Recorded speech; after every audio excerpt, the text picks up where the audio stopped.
नाजरीन, एक किसान ने मुनाफा कमाने के चक्कर में अपनी सैकड़ों भेड़ों को एक ऐसे जजीरे पर छोड़ा जहां चारों तरफ सिर्फ बर्फ, तेज हवाएं और सन्नाटा था। कुछ अरसा बाद जब उसे भारी नुकसान हुआ तो वो अपना सारा सामान समेटकर वापस चला गया और लागत बचाने के लिए उन बेज़बान जानवरों को वहीं शदीद सर्दी में मरने के लिए अकेला छोड़ दिया। सबका यही मानना था कि ये घरेलू भेड़ें इस सख्त मौसम में चंद हफ्ते भी जिंदा नहीं बचेंगी। दिन गुजरे, साल गुजरे और फिर 40 साल का लंबा अरसा बीत गया। इस तवील अरसे में इस जजीरे पर किसी इंसान ने कदम नहीं रखा। फिर एक दिन जब कुछ साइंसदानों ने वहां दोबारा कदम रखा तो उनकी हैरत की कोई इंतहा न थी। वहां हड्डियों के ढांचों के बजाय उन भेड़ों ने मौत को मात देकर खुद को एक ऐसी नई और जंगली नस्ल में बदल लिया था जिसकी किसी को तवक्को नहीं थी। आखिर इस वीरान जजीरे में उन 40 सालों के दौरान ऐसा किया हुआ था। ये कहानी शुरू होती है इंसान के एक गलत फैसले से और ख़त्म होती है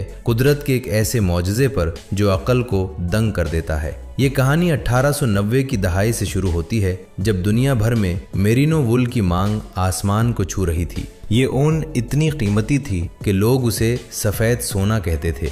हर कोई इस कारोबार में रातों रात अमीर होना चाहता था। न्यूजीलैंड की हुकूमत ने भी इस मौके का फायदा उठाते हुए चिरागाहों के लिए अपनी ज़मीनें किराए पर देना शुरू कर दी। लेकिन शहर के करीब ज़मीनें बहुत महंगी थीं और मुकाबला बहुत सख्त था। ऐसे में जेम्स गॉर्डन नामी एक किसान के जहन में एक तरकीब आई। उसने न्यूजीलैंड से सैकड़ों किलोमीटर दूर समंदर के बीचों बीच एक वीरान जगह कैम्बल आइलैंड का इंतखाब किया। ये जजीरा बज़ाहिर भेड़ों के लिए किसी जन्नत से कम नहीं था। इसकी सबसे बड़ी खूबी ये थी कि वहाँ कोई भी ऐसा जंगली जानवर मौजूद नहीं था जो भेड़ों का शिकार कर सके। चारों तरफ हरी भरी घास और बड़ी बड़ी जड़ी बूटियां थीं। गॉर्डन ने हिसाब लगाया कि अगर वो अपनी भेड़ें इस जजीरे पर छोड़ दे तो उसे उनकी रखवाली की कोई फिक्र नहीं होगी। जानवर खुले आम घास चरेंगे, कुदरती तौर पर उनकी तादाद बढ़ेगी और वो ज्यादा से ज्यादा ऑन बीच कर माला माल हो जाएगा। इसी खुशफहमी में उसने 1895 में ये जजीरा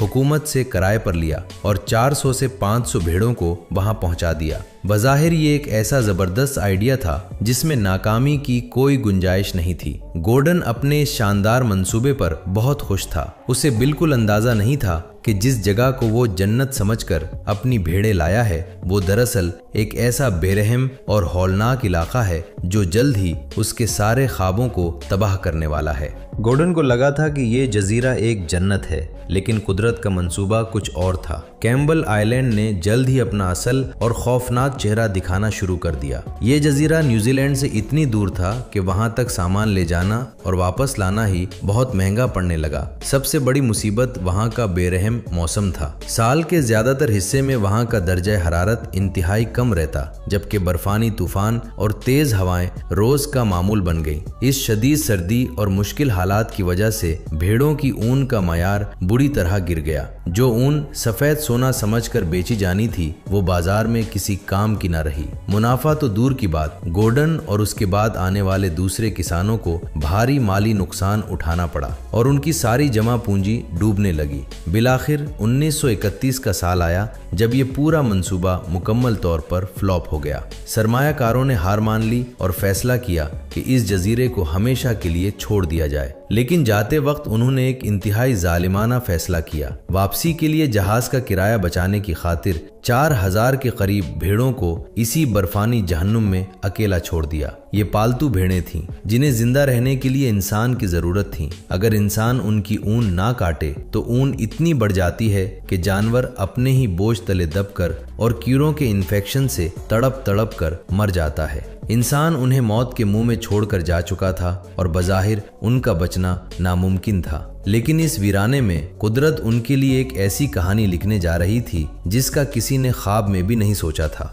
1931 में जब इंसानों का आखिरी जहाज इस जजीरे से रवाना हुआ तो पीछे मौत जैसे हालात थे इस जजीरे पर। ये हालात कोई 1 या 2 साल नहीं बल्कि पूरे 40 साल तक कायम रहे। इन 4 दिहाइयों की तवील तन्हाई में इस बर्फानी जजीरे पर क्या कुछ हुआ कोई नहीं जानता। हम सब जानते हैं कि एक पालतू भेड़ इंसान की मदद के बगैर ज्यादा अरसा जिंदा नहीं रह सकती। इसकी सबसे बड़ी वजह उनकी ऊन है जो हर वक्त मुसलसल बढ़ती रहती है। अगर इंसान इस ऊन को काट कर ना उतारे तो इसका बोझ इतना बढ़ जाता है कि जानवर अपने ही बोझ तले दबकर चलने फिरने के काबिल नहीं रहता। इससे भी बड़ा और खौफनाक खतरा ये होता है कि इस घनी और मोटी ऊन में मक्खियां और कीड़े अंडे देते हैं। इससे ऐसा जानलेवा इन्फेक्शन पैदा होता है जो देखते ही देखते पूरी आबादी को मौत की नींद सुला सकता है। जब इंसान इन 4000 बेजबान जानवरों को छोड़कर गए तो बज़ाहिर उनकी मौत का परवाना लिखा जा चुका था। मगर हैरत की बात यह है कि कैम्बल आइलैंड का वो बेरहम और जालिम मौसम जिससे डरकर इंसान वहां से भागे थे, वही खौफनाक मौसम उन भेड़ों का सबसे बड़ा रखवाला बन गया। जजीरे पर दिन रात चलने वाली मुसलसल बर्फीली और तेज हवाओं ने मक्खियों और कीड़ों को वहां पनपने ही नहीं दिया। हवाएं इतनी तेज थीं कि कोई कीड़ा वहां जा ही नहीं सकता था, जिसकी वजह से इन्फेक्शन का सबसे बड़ा खतरा हमेशा के लिए टल गया, जो उनकी नस्ल को खत्म कर सकता था। लेकिन बचने की ये जंग इतनी आसान नहीं थी। शदीद सर्दी और खुराक की कमी का खौफनाक इम्तिहान अभी बाकी था। इस तवील तन्हाई के दौरान जजीरे पर जिंदगी और मौत की एक बेरहम जंग लड़ी गई। जो जानवर कमजोर थे या जो इस बर्फानी मौसम को बर्दाश्त नहीं कर पाए, वो भूख और सर्दी से मर गए। लेकिन जो भेड़ें जिस्मानी तौर पर मजबूत थीं, उन्होंने हालात के सामने घुटने नहीं टेके। उन्होंने उस नए और कठिन माहौल में जीना सीख लिया।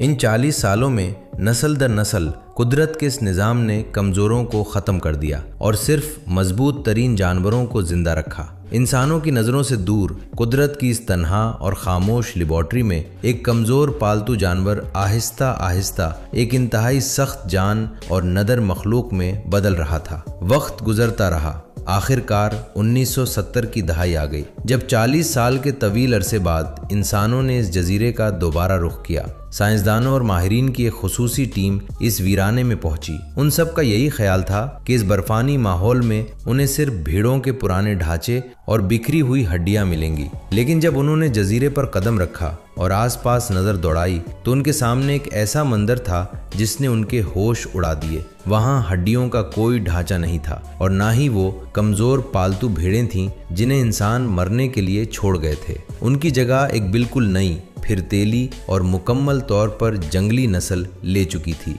ये वो जानवर थे जिन्होंने मौत से हार मानने के बजाय खुद को कुदरत के सख्त सांचे में ढाल लिया था। जब माहिरीन ने उनका करीब से जायजा लिया तो वो हैरान रह गए। इन 40 सालों में इन जानवरों की जिस्मानी साख बिल्कुल बदल चुकी थी। उनकी टांगें पहले से कहीं ज्यादा लंबी हो चुकी थीं और अब वो पालतू जानवरों की तरह सर झुकाकर नहीं बल्कि जंगली जानवरों की तरह अपना सर ऊंचा रखकर चलती थीं। जजीरे पर उगने वाले सख्त और खिरदरे पौधों को चबाने की वजह से उनके जबड़े बहुत मजबूत और थोड़े मुड़े हुए हो गए थे। वो ऊन जो कभी इंसानों के लिए बहुत नरम हुआ करती थी, अब बर्फ और तेज हवाओं का मुकाबला करने के लिए एक इंतहाई मोटी और सख्त ढाल बन चुकी थी। लेकिन साइंसदानों के लिए सबसे बड़ा और नाकाबिले यकीन मोजज़ा कुछ और था। इस नई नस्ल ने इंसान की मदद के बगैर अपने जिस्म पर बढ़ने वाली फालतू ऊन को खुद ही झाड़ने की हैरत अंगेज सलाहियत पैदा कर ली थी। अब उन्हें बाल काटने के लिए किसी इंसान की कैंची की कोई जरूरत नहीं थी।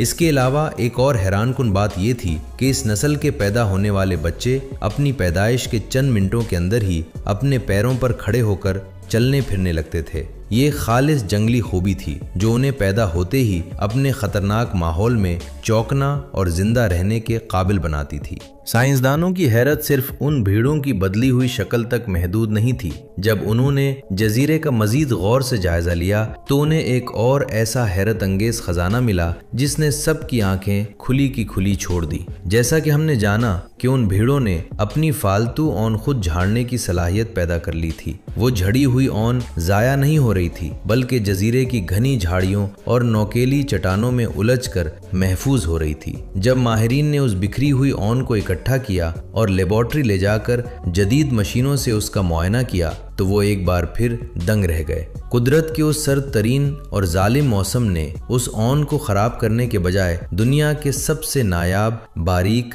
गर्म और मजबूत तरीन रेशे में बदल दिया था। ये ओन इतनी मुलायम और नरम थी कि उसने दुनिया की महंगी तरीन ओन को भी पीछे छोड़ दिया था। और हैरत की बात यह थी कि ये वजन में बहुत ही हल्की थी। हुकूमत को फौरन अंदाजा हो गया कि ये झाड़ियों में फंसा कोई आम कचरा नहीं बल्कि सफेद सोना है। उन्होंने फौरन एक मुनज़्ज़म मुहिम शुरू की और जजीरे की झाड़ियों में सालों से जमा उस कीमती ओन को इकट्ठा करना शुरू किया। जब उस ओन को साफ करके बैनुल अक़वामी मार्केट में पेश किया गया तो इटली और यूरोप के बड़े बड़े फैशन हाउसेस उसे मुंह मांगे दामों खरीदने के लिए टूट पड़े। अगले 10 सालों में सिर्फ उस गिरी हुई ओन को बेचकर इतना बेतहाशा पैसा कमाया गया कि पिछले तमाम सालों के वो सारे नुकसानात पूरे हो गए जिनकी वजह से इंसान उस जजीरे से भागे थे। जिस मंसूबे को इंसान एक बड़ी नाकामी और तबाही समझकर रोते हुए छोड़ गए थे, कुदरत ने उसे दहाइयों तक अपने पास महफूज रखा और फिर इंसान को एक ऐसे हैरत अंगेज मुनाफा के साथ वापस लौटाया जिसकी मिसाल तारीख में नहीं मिलती। ये वाक़या हमें बताता है कि इंसान की वक्ती नाकामी और मायूसी के पीछे कुदरत का कोई ना कोई बड़ा और हैरानकुन राज जरूर छुपा होता है। अगर ये हैरत अंगेज वीडियो आपको पसंद आई तो वीडियो को लाइक और शेयर जरूर कीजिएगा। इजाजत दीजिए।